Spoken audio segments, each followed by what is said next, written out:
नमस्कार दोस्तों।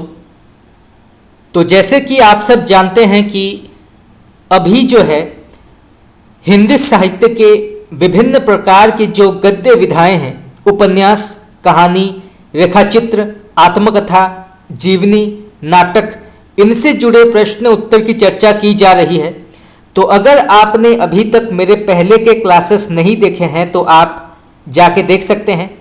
हमने कई प्रश्न उत्तर की चर्चा की है, जिसमें कई मैराथन भी आते हैं, जिसमें 1000, 1100, 2000 प्रश्न उत्तर की चर्चा भी हमने की है। और ये सभी प्रश्न उत्तर विभिन्न प्रकार के प्रतियोगी परीक्षाओं में पूछा गया है, तो आप इसको देख सकते हैं। तो चलिए शुरू करते हैं। पहला प्रश्न तो यहाँ पे पूछा गया है, आप बीती किसकी आत्मकथा मानी जाती है? तो आप बीती किसकी आत्मकथा मानी जाती है, इसके लेखक का नाम क्या है? तो इसका सही उत्तर होगा आपका भाई परमानंद। तो भाई परमानंद जो हैं ये आप बीती आत्मकथा के लेखक माने जाते हैं, तो आप इसको नोट कर सकते हैं। चलिए आगे बढ़ते हैं। रूस की सैर किसके द्वारा रचित यात्रा वृत्तांत माना जाता है? तो रूस की सैर किसके द्वारा रचित यात्रा वृत्तांत माना जाता है, इसके लेखक का नाम क्या है? तो इसका सही उत्तर होगा आपका पंडित जवाहरलाल नेहरू। तिब्बत में 1.25 वर्ष किसकी रचना मानी जाती है? तो तिब्बत में 1.25 वर्ष किसकी रचना मानी जाती है, इसके लेखक का नाम क्या है? तो इसके लेखक माने जाते हैं राहुल सांस्कृतायन। चलिए आगे बढ़ते हैं। हमारा प्रधान उपनिवेश किसके द्वारा रचित यात्रा वृत्तांत माना जाता है? तो हमारा प्रधान उपनिवेश किसके द्वारा रचित यात्रा वृत्तांत माना जाता है, इसके लेखक का नाम क्या है? तो इसका सही उत्तर होगा आपका सेठ गोविंद दास। मेरी जर्मन यात्रा, यात्री मित्र, यूरोप की सुखद स्मृतियाँ, ज्ञान के उद्यान में, नई दुनिया में मेरे अद्भुत संस्मरण, अमेरिका प्रवास की मेरी अद्भुत कहानी किसके यात्रा वृत्तांत माने जाते हैं? तो फिर से पढ़ते हैं।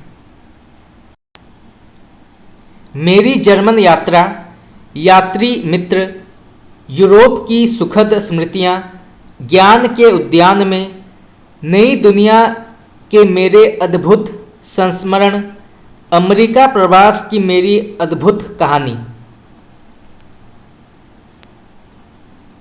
किसके यात्रा वृत्तांत माने जाते हैं? तो इसका सही उत्तर होगा आपका सत्यदेव परिव्राजक। तो आप इसको नोट कर सकते हैं। चलिए आगे बढ़ते हैं। यायावरों के मार्ग निर्देशन के लिए रचित पुस्तक घुमक्कड़ शास्त्र के रचनाकार का नाम क्या है? तो यायावरों के मार्ग निर्देशन के लिए रचित पुस्तक घुमक्कड़ शास्त्र के रचनाकार का नाम क्या है, या इसके लेखक का नाम क्या है? तो इसका सही उत्तर होगा आपका राहुल सांस्कृतायन।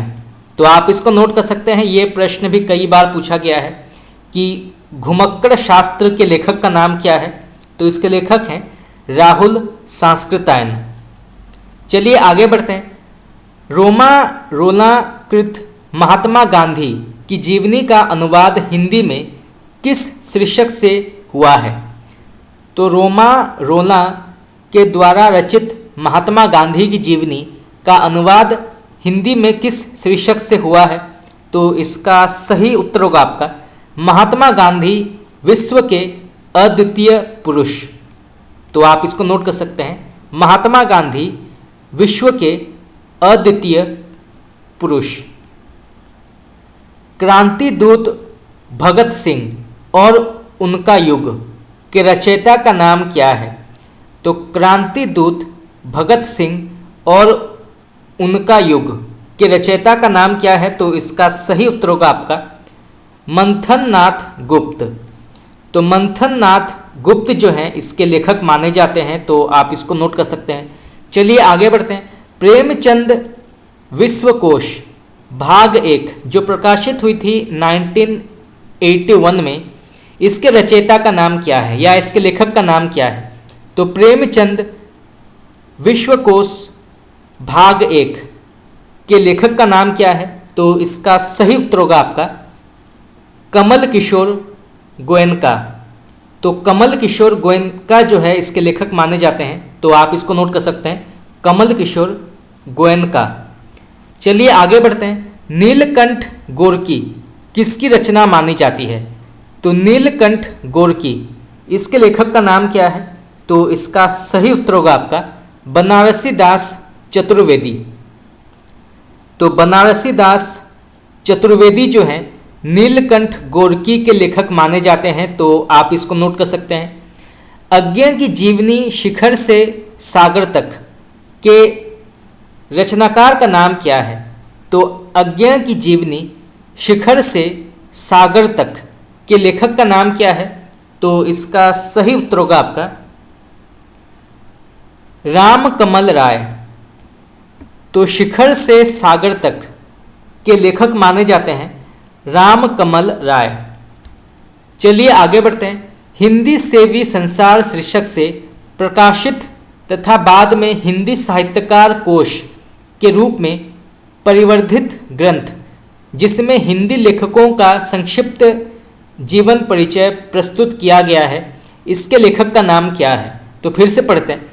हिंदी सेवी संसार शीर्षक से प्रकाशित तथा बाद में हिंदी साहित्यकार कोश के रूप में परिवर्धित ग्रंथ जिसमें हिंदी लेखकों का संक्षिप्त जीवन परिचय प्रस्तुत किया गया है, इसके लेखक का नाम क्या है? तो इसका सही उत्तर होगा आपका डॉक्टर प्रेम नारायण टंडन। तो डॉक्टर प्रेम नारायण टंडन जो हैं इसके लेखक माने जाते हैं, तो आप इसको नोट कर सकते हैं। चलिए आगे बढ़ते हैं। स्वतंत्रता की खोज में किसकी आत्मकथा मानी जाती है? तो स्वतंत्रता की खोज में किसकी आत्मकथा मानी जाती है, इसके लेखक का नाम क्या है? तो इसका सही उत्तर होगा आपका सत्यदेव परिव्राजक। तो आप इसको नोट कर सकते हैं, यहाँ से प्रश्न आ सकता है।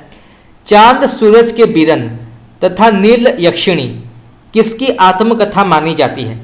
तो चांद सूरज के बीरन तथा नील यक्षिणी किसकी आत्मकथा मानी जाती है, इसके लेखक का नाम क्या है? तो इसका सही उत्तर होगा आपका देवेंद्र सत्यार्थी। तो आप इसको नोट कर सकते हैं। चांद सूरज के वीरन तथा नील यक्षिणी आत्मकथा के लेखक हैं देवेंद्र सत्यार्थी। यादों की परछाइयाँ तथा मेरी आत्मकहानी किसकी आत्मकथा मानी जाती है? तो यादों की परछाइयाँ तथा मेरी आत्मकहानी किसकी आत्मकथा मानी जाती है, इसके लेखक का नाम क्या है? तो इसका सही उत्तर होगा आपका आचार्य चतुरसेन शास्त्री। तो आचार्य चतुरसेन शास्त्री जो हैं ये यादों की परछाइयाँ तथा मेरी आत्मकहानी के लेखक माने जाते हैं, तो आप इसको नोट कर सकते हैं। चलिए आगे बढ़ते हैं। बचपन के 2 दिन तथा यौवन के द्वार पर किसकी आत्मकथा मानी जाती है? तो बचपन के 2 दिन तथा यौवन के द्वार पर किसकी आत्मकथा मानी जाती है, इसके लेखक का नाम क्या है? तो इसका सही उत्तर होगा आपका देवराज उपाध्याय। तो देवराज उपाध्याय जो हैं इसके लेखक माने जाते हैं, तो आप इसको नोट कर सकते हैं। बचपन के 2 दिन तथा यौवन के द्वार पर। चलिए आगे बढ़ते हैं। प्रसिद्ध निबंधकार पद्मलाल पुन्नालाल बख्शी की आत्मकथा कौन सी मानी जाती है? तो प्रसिद्ध निबंधकार पद्मलाल पुन्नालाल बख्शी की आत्मकथा का नाम क्या है? तो इसका सही उत्तर होगा आपका मेरी अपनी कथा। तो आप इसको नोट कर सकते हैं। ये प्रश्न भी कई बार पूछा गया है और यहाँ से प्रश्न ये भी आ सकता है कि मेरी आत्मकथा ये किस प्रकार के साहित्यिक विधा के अंतर्गत आती है? तो ये जो है निबंध के अंतर्गत आती है। तो यहाँ से 2 प्रकार के प्रश्न आ सकते हैं। चलिए आगे बढ़ते हैं। जहाँ मैं खड़ा हूँ किसकी आत्मकथा मानी जाती है? तो जहाँ मैं खड़ा हूँ किसकी आत्मकथा मानी जाती है, इसके लेखक का नाम क्या है? तो इसका सही उत्तर होगा आपका रामदरस मिश्र। तो रामदरस मिश्र जो हैं ये जहाँ मैं खड़ा हूँ आत्मकथा के लेखक माने जाते हैं, तो आप इसको नोट कर सकते हैं। और यहाँ से प्रश्न ये भी आ सकता है कि जहाँ मैं खड़ा हूँ यह किस प्रकार के साहित्यिक विधा के अंतर्गत आती है, तो ये जो है आत्मकथा के अंतर्गत आती है। चलिए आगे बढ़ते हैं। मेरी जीवन वृतांत किसकी आत्मकथा मानी जाती है? तो मेरा जीवन वृतांत किसकी आत्मकथा मानी जाती है? तो इसके लेखक माने जाते हैं मोरारजी देसाई। आँखों देखा रूस नामक यात्रा वृतांत के रचनाकार का नाम क्या है? तो आँखों देखा रूस नामक यात्रा वृतांत के लेखक का नाम क्या है? तो इसके लेखक माने जाते हैं पंडित जवाहरलाल नेहरू। तंत्रालोक से यंत्रालोक तक किसके द्वारा रचित यात्रा वृतांत माना जाता है? तो तंत्रालोक से यंत्रालोक तक किसके द्वारा रचित यात्रा वृतांत माना जाता है? तो इसके लेखक का नाम क्या है? तो इसका सही उत्तर होगा आपका डॉक्टर नगेंद्र। तो तंत्रालोक से यंत्रालोक तक यात्रा वृतांत के लेखक माने जाते हैं डॉक्टर नगेंद्र। यहाँ से भी प्रश्न कई बार पूछा गया है, तो आप इसको नोट कर सकते हैं। नेट में कई बार पूछा गया है कि तंत्रालोक से यंत्रालोक तक के लेखक का नाम क्या है? तो इसके लेखक हैं डॉक्टर नगेंद्र। चलिए आगे बढ़ते हैं।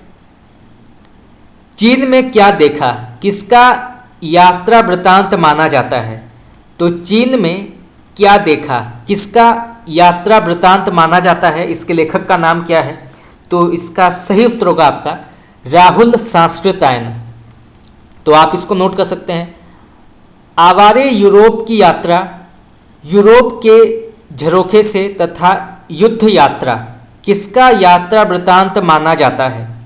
तो आवारे यूरोप की यात्रा, यूरोप के झरोखे से तथा युद्ध यात्रा किसका यात्रा वृतांत माना जाता है? इसके लेखक का नाम क्या है? तो इसका सही उत्तर होगा आपका डॉक्टर सत्यनारायण। तो आप इसको नोट कर सकते हैं। तो आवारे यूरोप की यात्रा, यूरोप के झरोखे में तथा युद्ध यात्रा, यात्रा वृतांत के लेखक माने जाते हैं डॉक्टर सत्यनारायण। तो आप इसको नोट कर सकते हैं। चलिए आगे बढ़ते हैं। यात्रा के पन्ने एशिया के दुर्गम भूखंडों में किसका यात्रा वृतांत माना जाता है? तो यात्रा के पन्ने एशिया के दुर्गम भूखंडों में किसका यात्रा वृतांत माना जाता है? इसके लेखक का नाम क्या है? तो इसका सही उत्तर होगा आपका राहुल सांस्कृतायन। तो आप इसको नोट कर सकते हैं, यहाँ से भी प्रश्न आ सकता है। चलिए आगे बढ़ते हैं। राह बीती किसका यात्रा वृतांत माना जाता है? तो राह बीती किसका यात्रा वृतांत माना जाता है? इसके लेखक का नाम क्या है? तो इसका सही उत्तर होगा आपका यशपाल। तो आप इसको नोट कर सकते हैं। वह दुनिया में किसका यात्रा वृतांत माना जाता है? तो वह दुनिया में किसका यात्रा वृतांत माना जाता है? इसके लेखक का नाम क्या है? तो इसके लेखक माने जाते हैं भगवत शरण उपाध्याय। तो आप इसको नोट कर सकते हैं। तो भगवत शरण उपाध्याय जो हैं ये वह दुनिया में यात्रा वृतांत के लेखक माने जाते हैं। तो आप इसको नोट कर सकते हैं। चलिए आगे बढ़ते हैं। हंसते निर्झर दहकती भट्टी किसका यात्रा वृतांत माना जाता है? तो हंसते निर्झर दहकती भट्टी किसका यात्रा वृतांत माना जाता है? इसके लेखक का नाम क्या है? तो इसका सही उत्तर होगा आपका विष्णु प्रभाकर। तो आप इसको नोट कर सकते हैं विष्णु प्रभाकर। सैलानी की डायरी किसका यात्रा वृतांत माना जाता है? तो सैलानी की डायरी किसका यात्रा वृतांत माना जाता है? इसके लेखक का नाम क्या है? तो इसका सही उत्तर होगा आपका राजेंद्र अवस्थी। तो आप इसको नोट कर सकते हैं। सैलानी की डायरी यात्रा वृतांत के लेखक माने जाते हैं राजेंद्र अवस्थी। यात्रिक किसका यात्रा वृतांत माना जाता है? तो यात्रिक किसका यात्रा वृतांत माना जाता है? तो इसके लेखक माने जाते हैं शिवानी। अरे यायावर रहेगा याद में अज्ञे ने कहाँ से कहाँ तक की यात्रा का वर्णन किया है। तो अरे यायावर रहेगा याद में अज्ञे ने कहाँ से कहाँ तक की यात्रा का वर्णन किया है। तो इसका सही उत्तर होगा आपका असम से लेकर पश्चिमी सीमा प्रांत तक।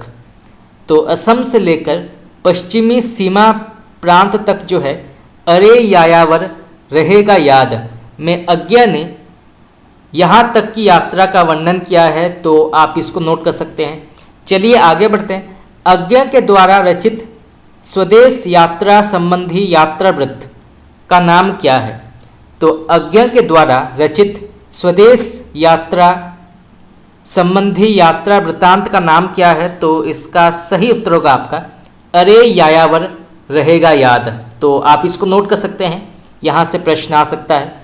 चलिए नेक्स्ट क्वेश्चन आगे बढ़ते हैं। यहाँ पे प्रश्न पूछा गया है अज्ञे के द्वारा रचित विदेश यात्रा संबंधी यात्रा वृत्तांत के लेखक का नाम क्या है। तो अज्ञे द्वारा रचित विदेश यात्रा संबंधी यात्रा वृत्तांत के लेखक का नाम क्या है। तो इसका सही उत्तर होगा आपका एक बूंद सहसा उछली। तो आप इसको नोट कर सकते हैं। एक बूंद सहसा उछली जो है यह अज्ञे के द्वारा रचित विदेश यात्रा संबंधी यात्रा वृत्तांत माना जाता है। तो आप इसको नोट कर सकते हैं। चलिए आगे बढ़ते हैं। हिमालय की यात्रा किसका यात्रा वृत्तांत माना जाता है। तो हिमालय की यात्रा किसका यात्रा वृत्तांत माना जाता है, इसके लेखक का नाम क्या है। तो इसका सही उत्तर होगा आपका काका काले लकर। तो काका काले लकर जो है ये हिमालय की यात्रा वृत्तांत के लेखक माने जाते हैं। तो आप इसको नोट कर सकते हैं। चलिए आगे बढ़ते हैं। बद्रीनाथ की ओर किसका यात्रा वृत्तांत माना जाता है। तो बद्रीनाथ की ओर किसका यात्रा वृत्तांत माना जाता है, इसके लेखक का नाम क्या है। तो इसका सही उत्तर होगा आपका कन्हैया लाल माणिक लाल मुंशी। तो कन्हैया लाल माणिक लाल मुंशी जो हैं इसके लेखक माने जाते हैं बद्रीनाथ की ओर यात्रा वृत्तांत के। तो आप इसको नोट कर सकते हैं। चलिए आगे बढ़ते हैं। रिपोर्टाज किस भाषा का शब्द माना जाता है, ये प्रश्न कई बार पूछा गया है। तो आप इसको नोट कर सकते हैं। तो रिपोर्टाज किस भाषा का शब्द माना जाता है। तो इसका सही उत्तर होगा आपका फ्रांसीसी या फ्रेंच भाषा का शब्द माना जाता है रिपोर्टाज।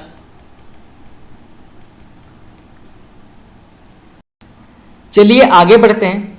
पहाड़ों में प्रेममय संगीत किसका रिपोर्टाज माना जाता है, ये प्रश्न भी कई बार पूछा गया है। तो पहाड़ों में प्रेममय संगीत किसका रिपोर्टाज माना जाता है। तो इसका सही उत्तर होगा आपका उपेंद्र नाथ अश्क। हिंदी में रिपोर्टाज लेखन की परंपरा का आरंभ कब हुआ था। तो हिंदी में रिपोर्टाज लेखन की परंपरा का आरंभ कब हुआ था। तो इसका सही उत्तर होगा आपका शिवदान सिंह चौहान की रचना लक्ष्मीपुरा। तो हिंदी में रिपोर्टाज लेखन की परंपरा का आरंभ हुआ था शिवदान सिंह चौहान की रचना लक्ष्मीपुरा के अंतर्गत, और ये प्रकाशित हुई थी रूपाभ पत्रिका में 1938 में। तो आप इसको नोट कर सकते हैं। तो लक्ष्मीपुरा जो है ये रूपाभ पत्रिका में 1938 में ये प्रकाशित हुआ था। तो आप इसको नोट कर सकते हैं, यहाँ से प्रश्न आ सकता है। चलिए आगे बढ़ते हैं। हिंदी का पहला रिपोर्टाज कौन सा माना जाता है। तो हिंदी का पहला रिपोर्टाज कौन सा माना जाता है और इसके लेखक का नाम क्या है। तो इसका सही उत्तर होगा आपका शिवदान सिंह चौहान के द्वारा रचित लक्ष्मीपुरा। तो लक्ष्मीपुरा जो है ये हिंदी का पहला रिपोर्टाज माना जाता है। तो आप इसको नोट कर सकते हैं। चलिए आगे बढ़ते हैं। हिंदी में रिपोर्टाज लेखन की परंपरा का सूत्रपात किसने किया है। तो हिंदी में रिपोर्टाज लेखन की परंपरा का सूत्रपात किसने किया है, उनका नाम क्या है। तो इसका सही उत्तर होगा आपका शिवदान सिंह चौहान। तो आप इसको नोट कर सकते हैं। चलिए आगे बढ़ते हैं। हिंदी का पहला रिपोर्टाज किस पत्रिका में प्रकाशित हुआ? तो हिंदी का पहला रिपोर्टाज किस पत्रिका में प्रकाशित हुआ था? तो इसका सही उत्तर होगा आपका रूपाभ। तो आप इसको नोट कर सकते हैं, रूपाभ। चलिए आगे बढ़ते हैं। बंगाल के अकाल पर रांगे राघव के द्वारा लिखित रिपोर्टाज किस पत्रिका में प्रकाशित हुआ था? तो बंगाल के अकाल पर रांगे राघव के द्वारा लिखित रिपोर्टाज किस पत्रिका में प्रकाशित हुआ था? तो इसका सही उत्तर होगा आपका विशाल भारत। हंस पत्रिका में प्रकाशित रिपोर्टाज मौत के खिलाफ जिंदगी की लड़ाई के लेखक का नाम क्या है? ये प्रश्न भी कई बार पूछा गया है, तो आप इसको नोट कर सकते हैं। तो हंस पत्रिका में प्रकाशित रिपोर्टाज मौत के खिलाफ जिंदगी की लड़ाई के लेखक का नाम क्या है? तो इसका सही उत्तर होगा आपका शिवदान सिंह चौहान। तो आप इसको नोट कर सकते हैं। और यहाँ से प्रश्न ये भी आ सकता है कि मौत के खिलाफ जिंदगी की लड़ाई ये किस प्रकार के साहित्यिक विधा के अंतर्गत आती है? तो ये जो है रिपोर्टाज के अंतर्गत आती है। तो यहाँ से दो प्रकार के प्रश्न आ सकते हैं। चलिए आगे बढ़ते हैं। रांगे राघव के रिपोर्टाज किस पुस्तक में संकलित है? तो रांगे राघव के रिपोर्टाज किस पुस्तक में संकलित हैं? उसका नाम क्या है? तो इसका सही उत्तर होगा आपका तूफानों के बीच। तो रांगे राघव के रिपोर्टाज जो हैं ये तूफानों के बीच पुस्तक में संकलित हैं और ये प्रकाशित हुई थी 1946 में। तो आप इसको नोट कर सकते हैं। चलिए आगे बढ़ते हैं। रिपोर्टाज विधा का आरंभ या प्रादुर्भाव कब हुआ था? तो रिपोर्टाज विधा का प्रादुर्भाव कब हुआ था? तो इसका सही उत्तर होगा आपका 1936 के आसपास, द्वितीय विश्व युद्ध में। तो सेकेंड वर्ल्ड वॉर या द्वितीय विश्व युद्ध में रिपोर्टाज विधा की शुरुआत हुई थी 1936 में। तो यहाँ से कई प्रकार के प्रश्न आ सकते हैं, तो आप इसको नोट कर सकते हैं। चलिए आगे बढ़ते हैं। किस रूसी साहित्यकार ने रिपोर्टाज विधा का प्रचार प्रसार किया? तो किस रूसी साहित्यकार ने रिपोर्टाज विधा का प्रचार प्रसार किया, उनका नाम क्या है? तो इसका सही उत्तर होगा आपका इलिया एहरनबुर्ग। चलिए आगे बढ़ते हैं। स्वराज भवन, अल्मोड़े का बाजार और बंगाल का अकाल किसके रिपोर्टाज माने जाते हैं? तो स्वराज भवन, अल्मोड़े का बाजार और बंगाल का अकाल किसके रिपोर्टाज माने जाते हैं? इसके लेखक का नाम क्या है? तो इसका सही उत्तर होगा आपका प्रकाश चंद्र गुप्त। प्रकाश चंद्र गुप्त के रिपोर्टाज किस पुस्तक में संकलित हैं? तो प्रकाश चंद्र गुप्त के रिपोर्टाज किस पुस्तक में संकलित हैं? तो इसका सही उत्तर होगा आपका रेखाचित्र में। तो आप इसको नोट कर सकते हैं, रेखाचित्र। चलिए आगे बढ़ते हैं। उपेंद्र नाथ अश्क के रिपोर्टाज किस पुस्तक में संकलित हैं? तो उपेंद्र नाथ अश्क के रिपोर्टाज किस पुस्तक में संकलित हैं? तो इसका सही उत्तर होगा आपका रेखाएं और चित्र। तो रेखाएं और चित्र जो हैं इसके लेखक माने जाते हैं। तो आप इसको नोट कर सकते हैं। चलिए आगे बढ़ते हैं। नव वर्षांक समारोह में किसका रिपोर्टाज माना जाता है? तो नव वर्षांक समारोह में ये किसका रिपोर्टाज माना जाता है? इसके लेखक का नाम क्या है? तो इसका सही उत्तर होगा आपका राम नारायण उपाध्याय। तो राम नारायण उपाध्याय जो हैं इसके लेखक माने जाते हैं। तो आप इसको नोट कर सकते हैं, यहाँ से भी प्रश्न आ सकता है। चलिए आगे बढ़ते हैं। राम नारायण उपाध्याय के रिपोर्टाज किस पुस्तक में संकलित हैं? तो राम नारायण उपाध्याय के रिपोर्टाज किस पुस्तक में संकलित हैं? तो इसका सही उत्तर होगा आपका गरीब और अमीर पुस्तकें। तो गरीब और अमीर पुस्तकें, इस पुस्तक में राम नारायण उपाध्याय के रिपोर्टाज संकलित हैं। तो आप इसको नोट कर सकते हैं। तो दोस्तों, इसी के साथ हमारा आज का प्रश्न उत्तर क्लास यहाँ पे समाप्त हुआ।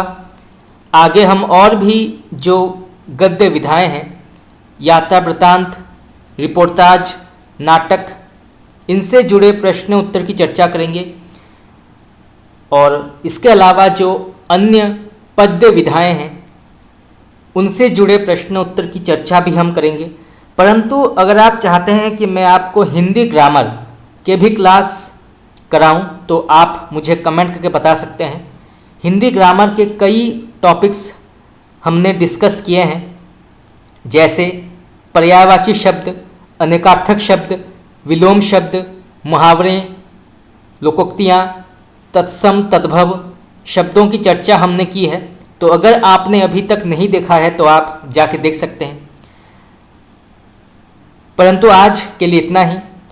अगर आप लोगों को मेरा क्लास अच्छा लगा तो आप मुझे कमेंट करके बता सकते हैं।